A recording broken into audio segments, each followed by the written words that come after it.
అంతర్జాతీయ మహిళా దినోత్సవ సందర్భంగా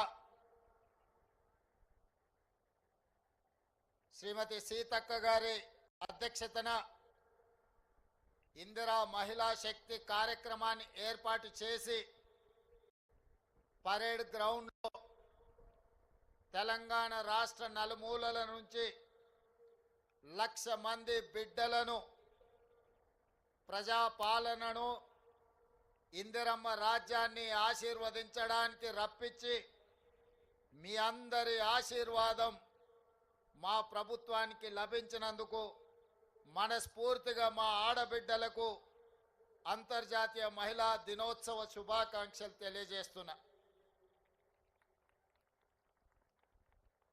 మా అమ్మలను, మా పెద్దమ్మలను, మా ఆడబిడ్డలను, మా చెల్లెళ్లను చూస్తుంటే రాణి రుద్రమ్మలు, చాకలి ఐలమ్మలు, సమ్మక్క సార్లమ్మలు వేలాదిగా తరలి వచ్చి ఈ పరేడ్ గ్రౌండ్లో తమ శక్తిని ఆడబిడ్డలు ఇందిరమ్మను ఆదర్శంగా తీసుకొని మహిళా శక్తి ముందు ఏ శక్తి సరిపోదు, ఆకాశంలో సగం, అభివృద్ధిలో సగం, అసమానతలను తిప్పికొట్టడంలో ముందుంటామని ఈనాడు 1,00,000 మంది ఆడబిడ్డలు ఇక్కడ వచ్చి తమ శక్తిని ప్రదర్శించినందుకు మనస్ఫూర్తిగా అభినందనలు తెలియజేస్తున్నా. ఈరోజు నాకు సంపూర్ణమైన విశ్వాసం వచ్చింది. దాదాపుగా 15 నెలలలో ఇందిరమ్మ రాజ్యం ఆడబిడ్డలు మార్పు కావాలి, ఇందిరమ్మ రాజ్యం రావాలి అని ఏదైతే నిర్ణయం తీసుకొని ఆశీర్వదించి ప్రజా పాలనను తీసుకొచ్చిండ్రో ఈరోజు కళ్ళ కట్టినట్టుగా మార్పు ఇక్కడ పరేడ్ గ్రౌండ్లో కళ్ళ ముందు కనిపిస్తుంది. 10 సంవత్సరాలు మా ఆడబిడ్డలకు చంద్రగ్రహణం పట్టింది. 10 ఏళ్లలో ఏ రోజు కూడా స్వయం సహాయక సంఘాలు మండల కేంద్రానికి వెళ్ళడానికి కూడా ఏనాడు ప్రభుత్వం అవకాశం కల్పించలే. ఈనాడు మండలాలే కాదు, జిల్లాలే కాదు, ఈరోజు రాష్ట్ర రాజధానిలో ఆడబిడ్డల ఆత్మగౌరవం తలెత్తుకొని నిలబడే విధంగా తమ శక్తిని ప్రదర్శించిందంటే చంద్రగ్రహణం అంతరించిపోయింది. ఈనాడు ఆడబిడ్డలు వెలుగులు చూస్తున్నారు, ఆడబిడ్డలు స్వేచ్ఛను చూస్తున్నారు, ఆడబిడ్డలు సంక్షేమాన్ని చూస్తున్నారు. అన్నిటికంటే ఆడబిడ్డలు ఆత్మగౌరవంతో పరేడ్ గ్రౌండ్లో మాకు ఆత్మగౌరవం ఉంది, మేం నిలబెడతాం, ఈ తెలంగాణ రాష్ట్రాన్ని ముందుకు నడిపిస్తామని ఈ ఆడబిడ్డలు ఇక్కడికి వచ్చి వేలాదిగా ఈరోజు తమ గలం వినిపిస్తున్నారు. ఇవాళ మా ఆడబిడ్డలను నేను అడగదలుచుకున్న 10 సంవత్సరాలు ఆనాటి పాలనను చూసిండ్రు, 15 నెలల ఈనాటి పాలనను మీరు చూస్తున్నారు. ఆనాడు ఎప్పుడైనా ప్రభుత్వం మీ పట్ల ఏ విధంగా వ్యవహరించిందో, ప్రభుత్వం మీ పట్ల ఏ విధమైన వివక్ష చూపించిందో మీరు చూస్తున్నారు. ఇవాళ మన ప్రభుత్వం, మీ ప్రభుత్వం, ఇందిరమ్మ ప్రభుత్వం వచ్చిన తర్వాత అన్ని సంఘాలను, మా అధికారులను సమన్వయపరిచి, మా మంత్రులను సమన్వయపరిచి ఖచ్చితంగా సంఘాలన్నిటినీ ఏకీకృతం చేయాలి, సంఘాలకు సహాయం అందించాలి, సంఘాలను బలోపేతం చేయాలి. ఎప్పుడైతే ఈ సంఘాలను బలోపేతం చేసి ఆర్థికంగా నిలబెడతామో అప్పుడే తెలంగాణ రాష్ట్రం $1 ట్రిలియన్ ఎకానమీని మనం సాధించాలి. అంటే ఆడబిడ్డలు కోటీశ్వర్లు కావాలి అని మంత్రివర్గంలో మేము మాట్లాడి నిర్ణయం తీసుకున్నాం. అంతర్జాతీయ వేదికల్లో, జాతీయ వేదికల్లో నేను పదే మాట్లాడిన మా తెలంగాణ రాష్ట్రం $1 ట్రిలియన్ ఎకానమీని ఈరోజు సృష్టించబోతున్నామని. అది నా శక్తి మీద విశ్వాసంతోనో, నా పనితనం మీద నమ్మకంతోనో కాదు. నా నమ్మకం మా ఆడబిడ్డలు, నా విశ్వాసం మా ఆడబిడ్డలు. 1 కోటి మంది ఆడబిడ్డలను కోటీశ్వరులను చేసిన రోజు తెలంగాణ రాష్ట్రం యొక్క ఆర్థిక వ్యవస్థ $1 ట్రిలియన్ ఎకానమీని చేరడం అనేది పెద్ద సమస్య కాదని నేను ఈ వేదిక మీద నుంచి మాట్లాడదలుచుకున్నా. మా ఆడబిడ్డలకు గతంలో పాఠశాలల సంగతి తెలియదు. మా ఆడబిడ్డలకు గతంలో ఐకేపీ కేంద్రాలను నిర్వహిస్తే వాళ్లకు రావాల్సిన నిధులు ఎప్పుడొస్తాయో తెలియదు. కానీ ఈనాడు మన ప్రభుత్వం వచ్చిన తర్వాత ఆదర్శ పాఠశాలల పేరు మీద పాఠశాలల నిర్వహణ మొత్తం మా ఆడబిడ్డలకే అప్పచెప్పినాం.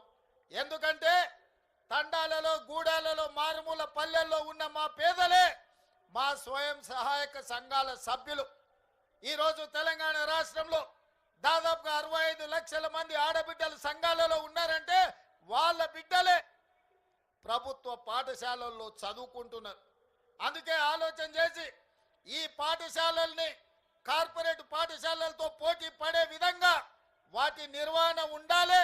వాటి నిర్మాణం అన్ని ఆడబిడ్డల చేతుల్లో ఉండాలి అని ఈరోజు రాష్ట్ర ప్రభుత్వం పాఠశాలలన్నిటిని కూడా మా ఆడబిడ్డలకు అప్పచెప్పినాం. ఇదే కాదు, రెసిడెన్షియల్ స్కూళ్ళలో ఉండే పిల్లలకు బట్టలు కుట్టే కార్యక్రమం ఆనాడు చంద్రశేఖరరావు గారు వాళ్ళ మంత్రులు కమిషన్ల కక్కుర్తిపడి ఎవరెవరికో కార్పొరేట్ కంపెనీలకు బట్టలు కుట్టే ఆర్డర్ ఇచ్చిండ్రు. కానీ మన ప్రభుత్వం వచ్చిన తర్వాత బట్టలు కుట్టే చేతి వృత్తి ఈనాడు మా ఆడబిడ్డలకు చేతనవును.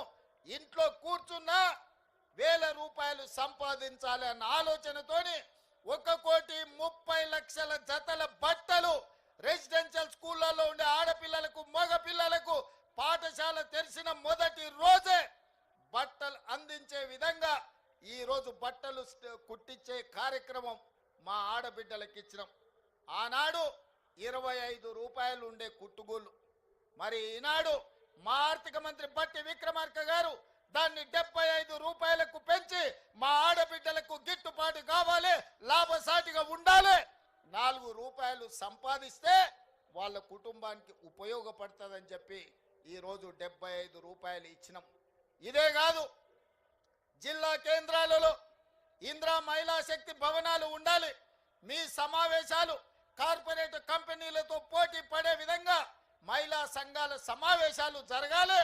మీ ఆర్థిక విధానాన్ని మీరు అక్కడ చర్చించుకోవాలని ప్రతి జిల్లా కేంద్రానికి ఇందిరా మహిళా శక్తి భవనాన్ని కేటాయించడమే కాదు, ప్రతి కేంద్రానికి 25 కోట్ల రూపాయలు కేటాయించి అద్భుతమైన భవనాలు కట్టుకోవడానికి మా ఆడబిడ్డలకి ఈరోజు మనము నిధులు ఇచ్చుకున్నాము.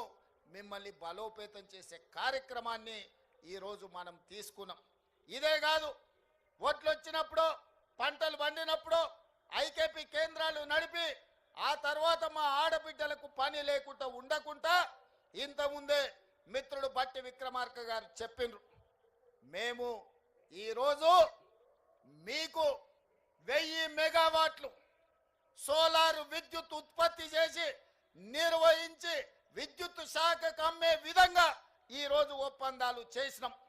మా ఆడబిడ్డలు ఇందులో చాలా మంది చదువుకున్న వాళ్ళు ఉన్నారు, పీజీలు పిహెచ్డి చేసిన వాళ్ళు సంఘాలలో సభ్యులు ఉన్నారు. నేను అడుగుతున్న ఈరోజు మా ఆడబిడ్డలు, మా చదువుకున్న వాళ్ళు, మా సోదరి మనులను ఆనాడు సోలార్ విద్యుత్ ఉత్పత్తి అంటే అదాని అంబానీ కార్పొరేట్ కంపెనీలు చేసే వ్యాపారంగా చర్చ జరిగింది. నేను ఇవాళ మిమ్మల్ని అడుగుతున్నా, అదాని అంబానీలతో మా ఆడబిడ్డలు పోటీ పడి సోలార్ విద్యుత్తును ఉత్పత్తి చేసి 1000 మెగావాట్లు ఈరోజు రాష్ట్ర ప్రభుత్వానికి సరఫరా చేసే ఒప్పందాన్ని ఈరోజు మా ఆడబిడ్డలకు అప్పచెప్పినము అంటే ఈ రాష్ట్ర ప్రభుత్వానికి మా ఆడబిడ్డల మీద ఉన్న విశ్వాసం, నమ్మకం. ఇది ఈరోజు మా ఆడబిడ్డలు అదాని అంబానీలనే వ్యాపారంలో పోటీ పడగలరని మన ప్రభుత్వం విశ్వసించింది.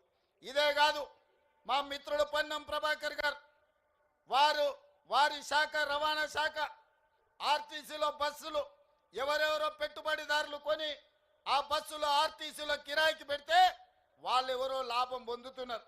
అందుకే మిత్రుడు పొన్నం ప్రభాకర్ గారితో మాట్లాడి, మీరు మీ ఆర్టీసీలో బస్సులు ఎవరికో లీజులకు ఇవ్వడం కాదు, మా ఆడబిడ్డలతో బస్సులు కొనిస్తాం, 1000 బస్సులు మా ఆడబిడ్డలతో కొనిచ్చి మీ ఆర్టీసీకి అద్దెకిస్తాం, తీసుకోవాలని చెప్పి వారితో మాట్లాడిన.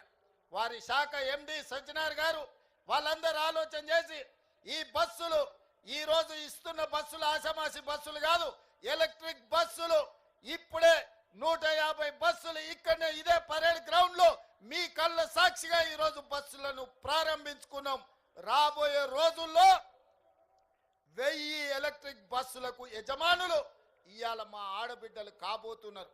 ఎవరో పెద్ద పెద్ద ట్రావెల్స్ వాళ్ళు చేసే వ్యాపారం, డబ్బులున్నోళ్ళు, కేసీఆర్ బంధువులు ఆర్టీసీలో అద్దెకు పెట్టుకునేది.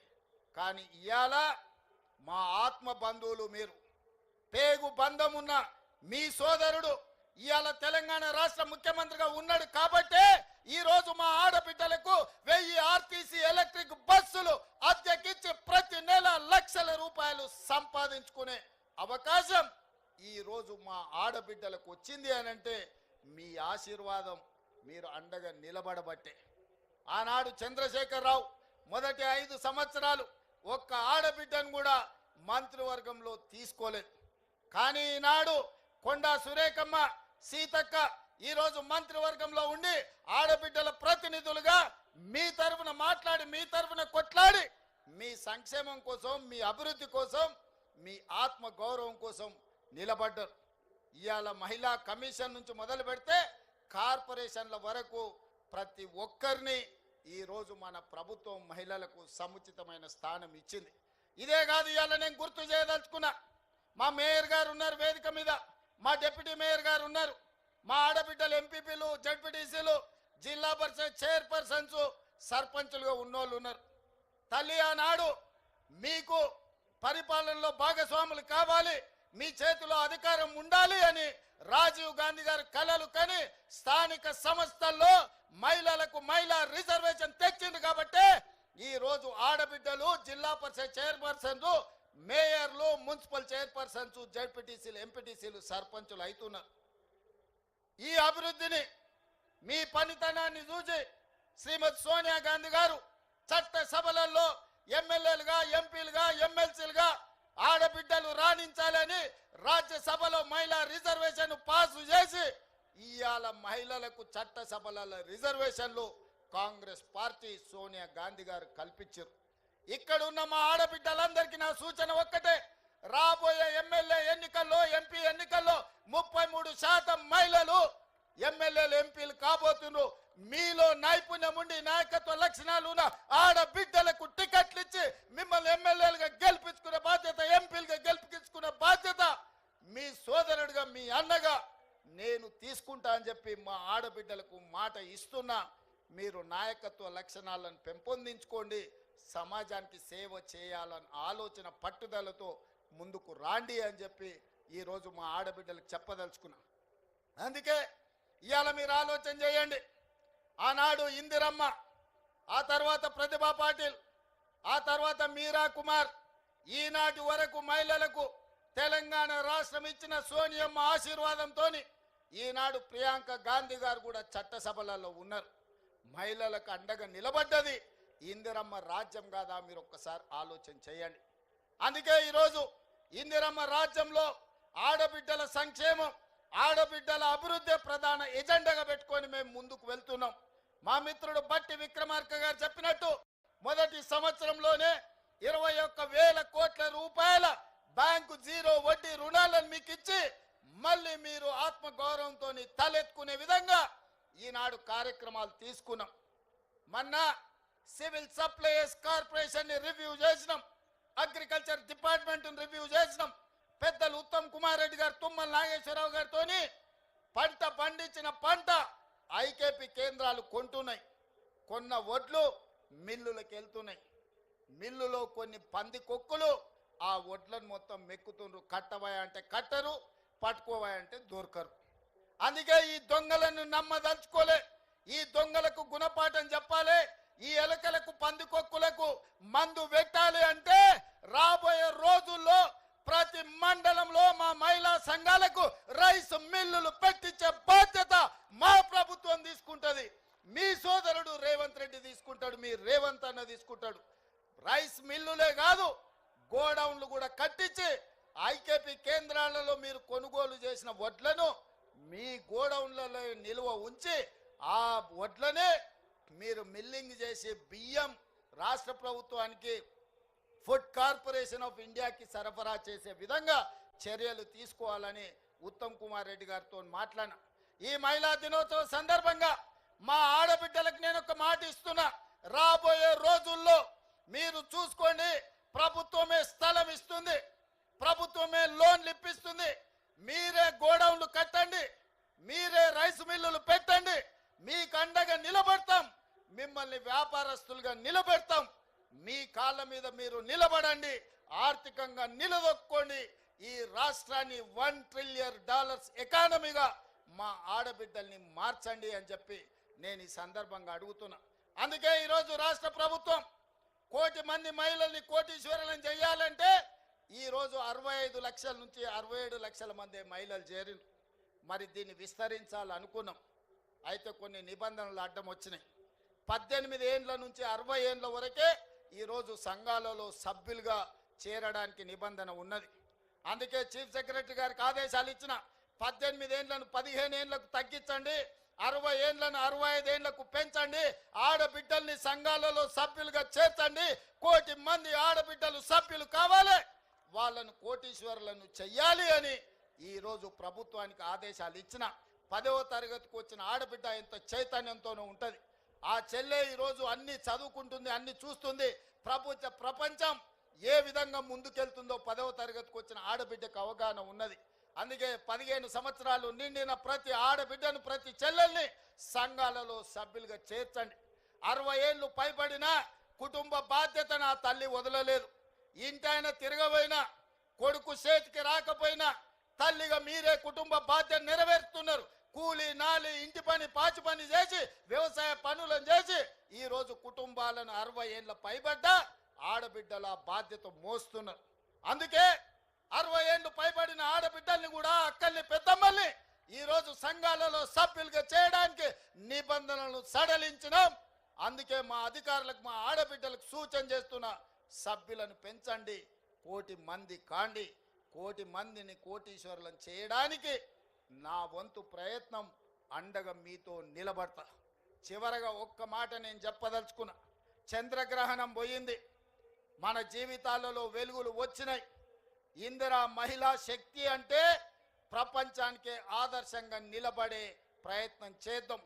ఆనాడు ఇందిరాగాంధీని అమ్మ అన్నారు మొదటి తరంలో, రెండో తరంలో ఎన్టీఆర్ను అన్న అన్నారు. ఈరోజు నన్ను మీరు రేవంత్ అన్న అంటున్నారు. నేను మీ కుటుంబంలో సభ్యుణ్ణి, కుటుంబ సభ్యుని అన్న అంటే ఆ కుటుంబం యొక్క బాధ్యత తీసుకోవడం. ఇది బంధానికి, పేగు బంధానికంటే అతీతమైనది. ఈనాడు మా ఆడబిడ్డల ఆశీర్వాదంతో తెలంగాణ రాష్ట్ర ముఖ్యమంత్రిగా ఈరోజు మీ ముందు నిలబడి మాట్లాడుతున్నారంటే ఈ ఆడబిడ్డల ఆశీర్వాదం ఉండబట్టే ఈ రేవంత్ అన్న మీకు తోడుగా ఉంటాడు. ఆనాడు ఇందిరమ్మ శక్తి, ఆ తర్వాత ఎన్టీఆర్ యుక్తి, ఈరోజు మీ రేవంత్ అన్న స్ఫూర్తిగా తీసుకొని తప్పకుండా ఆడబిడ్డల్ని కోటీశ్వరులుగా మార్చి 1 కోటి మందిని అభివృద్ధి పదం వైపు నడిపించి తెలంగాణను $1 ట్రిలియన్ ఎకానమీ చేస్తాం. ఇదే కాదు, హైటెక్ సిటీ పక్కన మీరు చేసే ఉత్పత్తి, హైటెక్ సిటీ పక్కన విప్రో, ఇన్ఫోసిస్ లాంటి దిగ్గజాలైన కంపెనీలు, కార్పొరేట్ కంపెనీలతో పోటీ పడే విధంగా వందల కోట్ల రూపాయల భూమి శిల్పారామం పక్కన 150 షాప్స్ తోని మీకు అందించడం జరిగింది. మీరు నలుమూలల నిర్మల్ పెయింటింగ్స్ కావచ్చు, ఆదిలాబాద్లో గిరిజనుల కళా వృత్తులు కావచ్చు, తెలంగాణ రాష్ట్రం నలుమూలలో వంటలు కావచ్చు, లేకపోతే తిను బండారాలు కావచ్చు, మీరు చేసే ఉత్పత్తులు అంతర్జాతీయ మార్కెట్ కలిగే విధంగా హైటెక్ సిటీ పక్కన మీకు ఇందిరా మహిళా శక్తి ఒక బజార్ను, ఒక మార్కెట్ హబ్ను మీకోసం క్రియేట్ చేసినాం. అక్కడ మీ ఉత్పత్తులను పెట్టండి, కార్పొరేట్ కంపెనీలతో పోటీ పడండి. 100% అన్ని రకాలుగా మేము అండగా ఉంటాం. రాబోయే రోజుల్లో మీరు ఉత్పత్తి చేసే, అమ్మే వస్తువులకు ఏవైనా పన్నులు ఉంటే ఆ పన్నులను కూడా మా బట్టి విక్రమార్క గారితో మాట్లాడి ఆ పన్నుల నుంచి కూడా మీకు మినహాయింపుని ఇవ్వడానికి, కుల వృత్తులు, చేతి వృత్తులతో మీరు చేసే ఉత్పత్తులను ప్రతి రూపాయి మీకు వచ్చే విధంగా మీరు మెటీరియల్ కొనుక్కోవాలి అంటే ఆ మెటీరియల్కి అవసరమైన లోన్లను కూడా మా బట్టి విక్రమార్క గారితో మీకు ఇప్పించి బైబ్యాక్ గ్యారంటీ ఇచ్చే విధంగా ఈరోజు తీర్చిదిద్దుతాం. అదేవిధంగా రెసిడెన్షియల్ స్కూల్స్, రెసిడెన్షియల్ కాలేజీలో ఆడబిడ్డలు చదువుకుంటున్నారు, వాళ్ళకు ప్రోటీన్ ఫుడ్ లేదు. మీరు ఉత్పత్తి చేసిన ఏ మండలంలో ఆ మండలంలో హాస్టళ్ళకి సరఫరా చేసే విధంగా మీ పిల్లలకు మంచి భోజనం మంచి ఉత్పత్తులు అందించే విధంగా భవిష్యత్తులో నిర్ణయం తీసుకోబోతున్నాం.